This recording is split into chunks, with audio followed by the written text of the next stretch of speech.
আলাইকুম ভাই বোনেরা, কেমন আছেন? আশা করি সবাই ভালো আছেন। দেখতে পাচ্ছেন আমি এখন কই।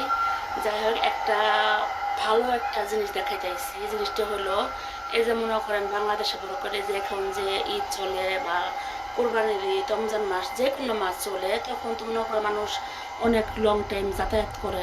সেখানে ট্রেনে মনে করেন বাথরুমে যাওয়া যায় না, লঞ্চে মনে করেন অনেক কষ্ট যাওয়া যায় না। তা আমি আপনাদের সুইডেনে কিছু জিনিস দেখাবো।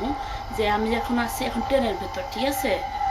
কেন এই যে ট্রেনের ভিতরে একটা আয়না, আয়না আর একটা বেসিং।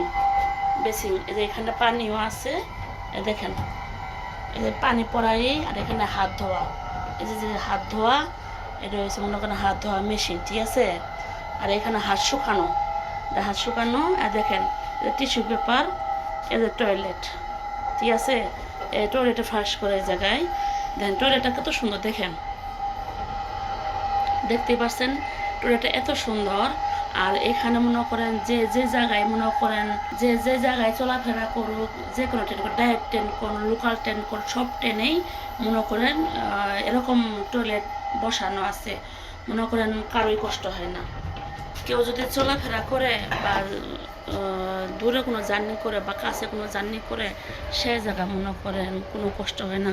সবাই মনে করেন যে টয়লেট ধরুক বা এই বাথরুম ধরুক, সবাই এই বাথরুমে যা। তা আমি আপনাকে দেখাই দিলাম বাথরুমটা কেমন। আর আমি এখন যাইতেছি সিটে, দেখেন পুরাই খালি, দেখতেই পাচ্ছেন পুরাই খালি।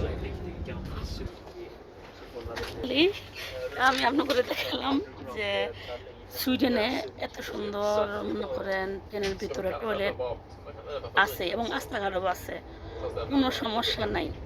এটা একটা গুরুত্বপূর্ণ জিনিস, কারণ টয়লেট, বাথরুম, পেশাবখানা এগুলো মনে করেন একটা গুরুত্বপূর্ণ জিনিস।